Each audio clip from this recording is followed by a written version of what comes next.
Hello everyone, today I'm going to be starting a new series called Lemmino. Lemmino is a YouTube channel explaining the story behind amazing and disturbing things happen. This one is called Dyatlov Past Case. This video is about 17 minutes long, so let's waste any more time and let's react to this.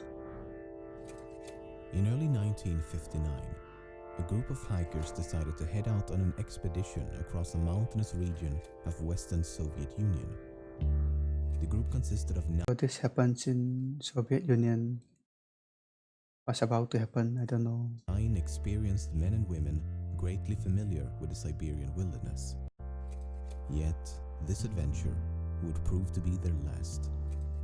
Despite a criminal investigation, photographs and journal entries, the case remains unsolved after more than half a century. This is the case of Dyatlov Pass. So they all died. I think so.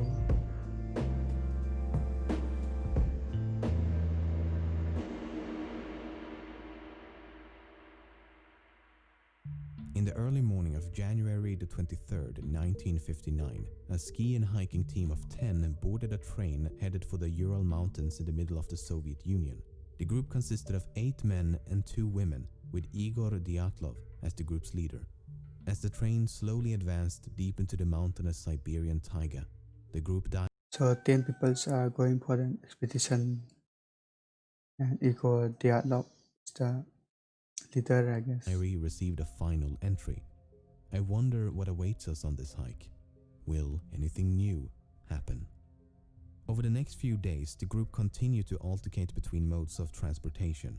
First a bus, then a truck, then a horse and sleigh, and eventually they proceed on foot and skis. On January the 28th, one of the hikers named Yuri Yudin had begun to feel quite ill and eventually decided to head back, while the remaining group of 9 continued as planned. One left the expedition because he's ill. That's very lucky. These photos were taken just before they parted ways, and it would be the last time he saw his friends alive. The group resumed their expedition across the snow-covered outback and documented everything of note using diaries as well as multiple cameras. Recovered photos and journal entries suggest that the trek progressed as one would expect, with no unforeseen complications. Just lots of snow, bitter cold, and an increasingly arduous landscape. On February the 1st, they reached the foot of a mountain known to the indigenous Mansi population as Dead Mountain. They spend the better part of the day progressing up the slope and eventually decide to set up camp only a few hundred meters from the peak. These are some of the last photos recovered from the cameras, and the last sentence of the final entry reads, "It is difficult to imagine such a comfort on the ridge, with shrill, howling wind hundreds of kilometers away from human settlements." Jesus.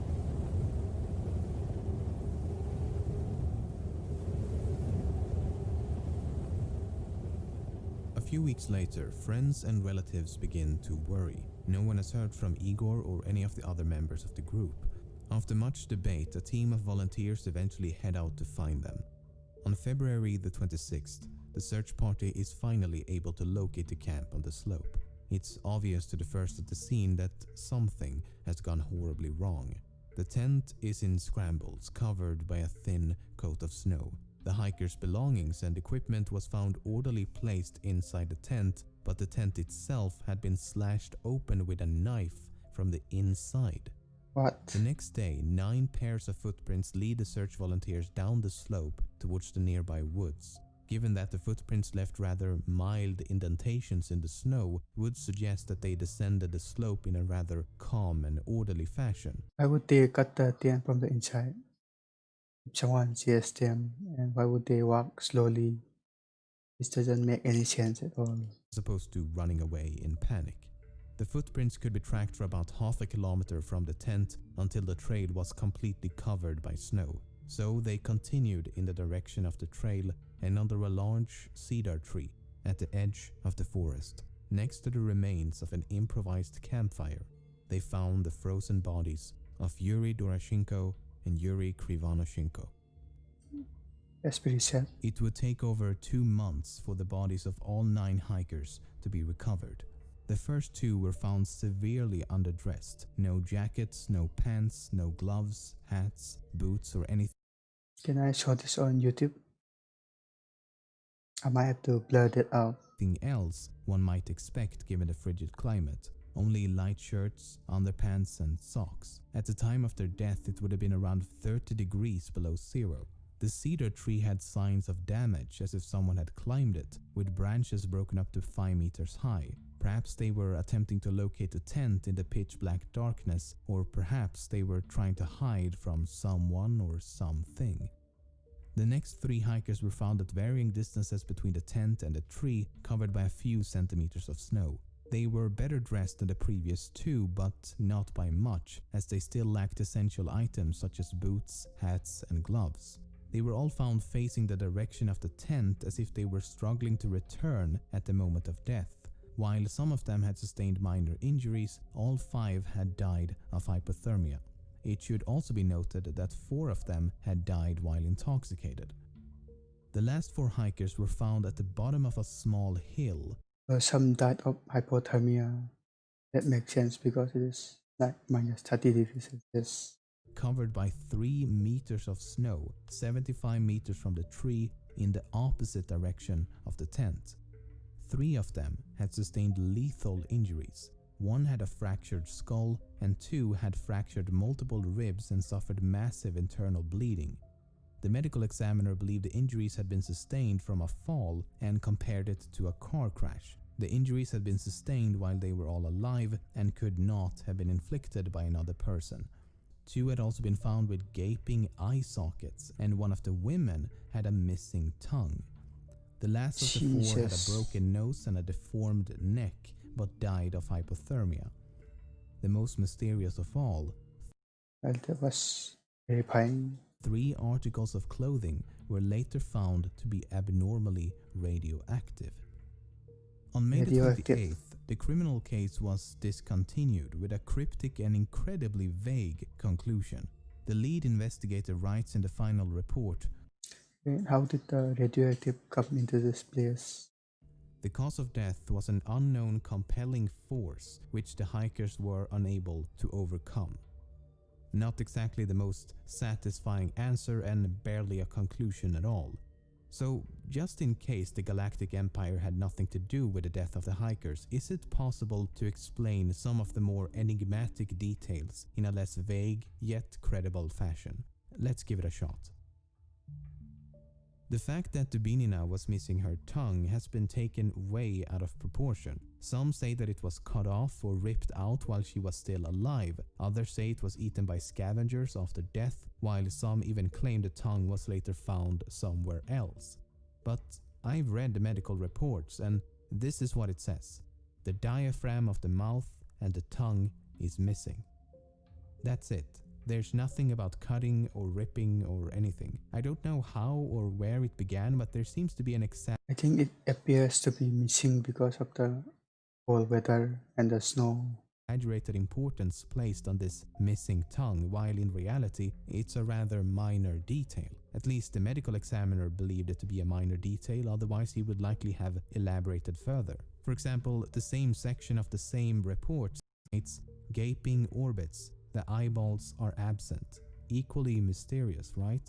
Well, no, because the medical examiner does provide an explanation for both. Soft tissue injuries to the head are post-mortem changes to Dubinina's corpse, which was recently exposed to water prior to detection. He even adds putrefaction and decomposition in parentheses to clarify exactly what it means.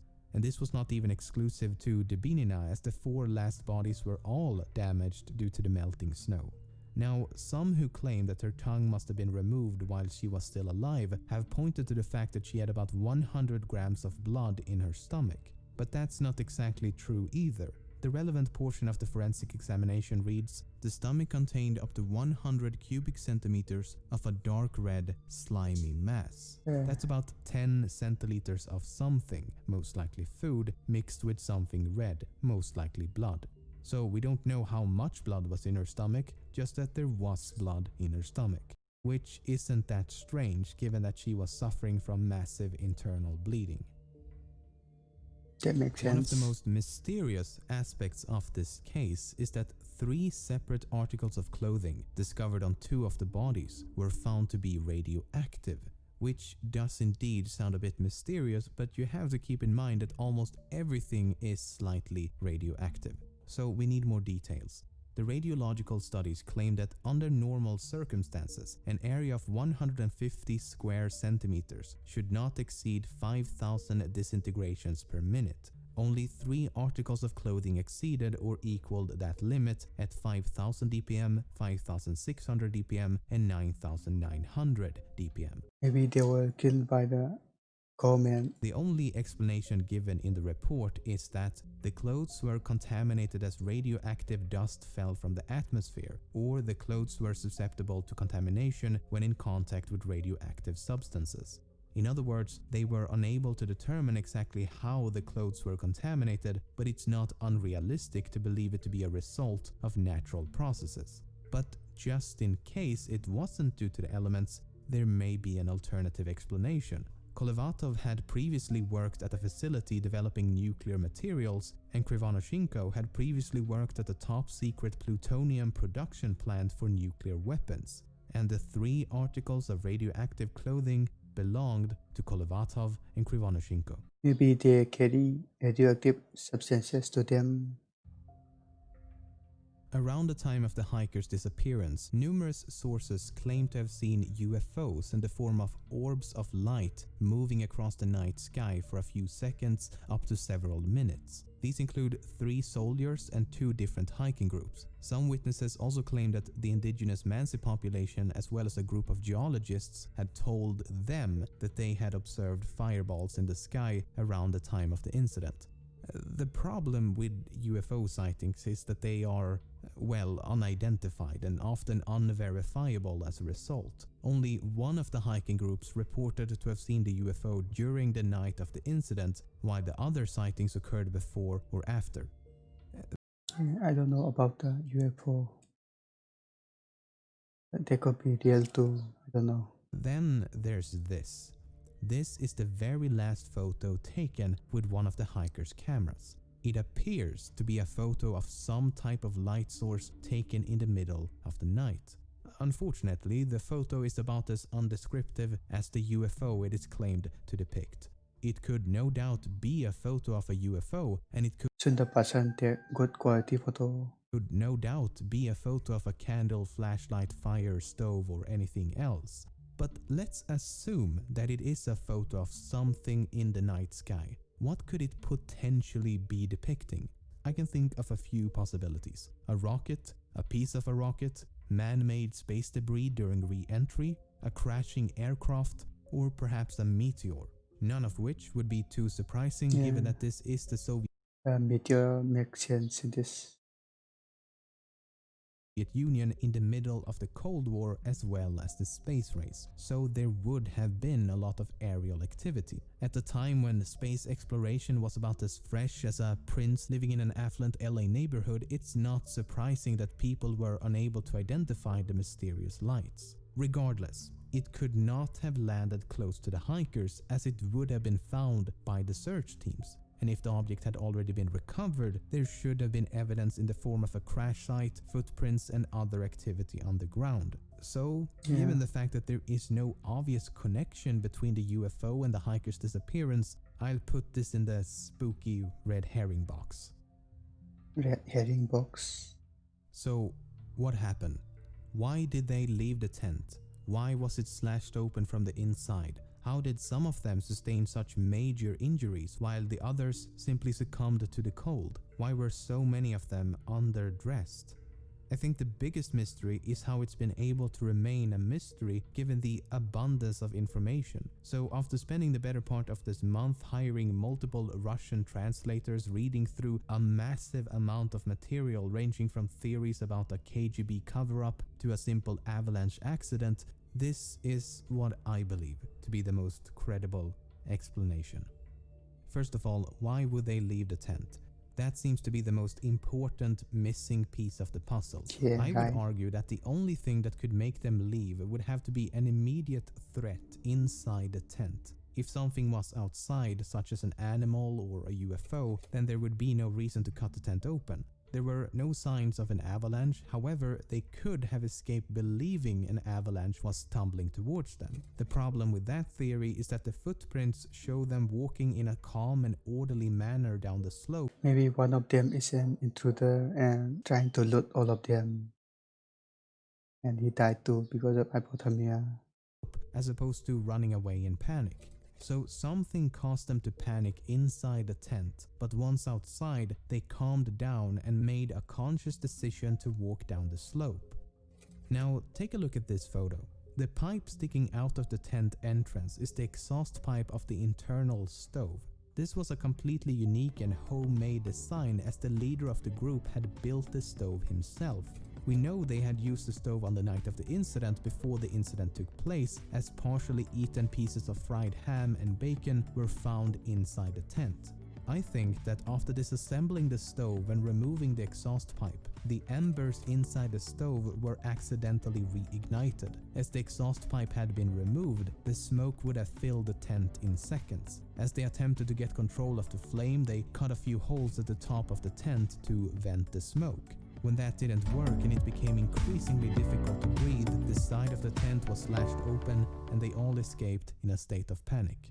There's even more evidence to So the fire started inside the tent and they had to cut it open and died of hypothermia. support this theory. Several members of the group were found with burn marks on both their bodies and clothing, which could definitely have been a result of the improvised fire under the tree, or perhaps a scalding hot metal stove. Some of them were also found with blood around their mouth, and coughing up blood could be a symptom of smoke inhalation.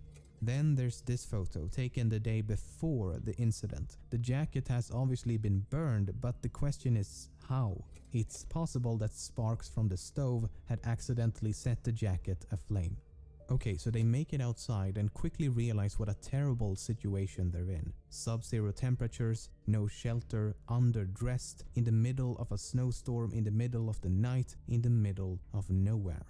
At this point, I think one or more of them made a decision to head for the nearest shelter, which they would have known to be the woods. The reasoning behind this decision is likely multifaceted. The smoke from the tent could have made it impossible to stay within its proximity, and/or the smoke may have caused them to believe that the tent was on fire. Some of them were intoxicated, which could have affected their judgment as well as their sensibility to the cold. And they may also have believed to be closer to the woods than they actually were.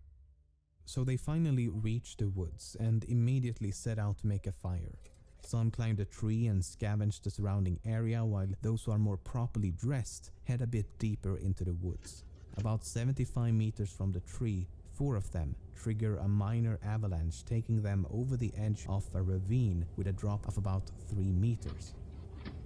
As the bottom is filled with rocks and ice, they sustain lethal injuries. 3 of the other 5 hikers decide to head back for the tent, while the remaining 2 slowly freeze to death around a fading flame. Okay. It was a really good video from Lemmino. I have one theory. But it was a Yeti from Siberia and they killed all of them with their tongues out. And Yeti has a radioactive material. You would so called if this was real. I don't think that is more reactions from Lemmino will be coming up. So make sure you like and subscribe and hit that bell notification so you won't miss any uploads, and I will see you in the next video. Bye.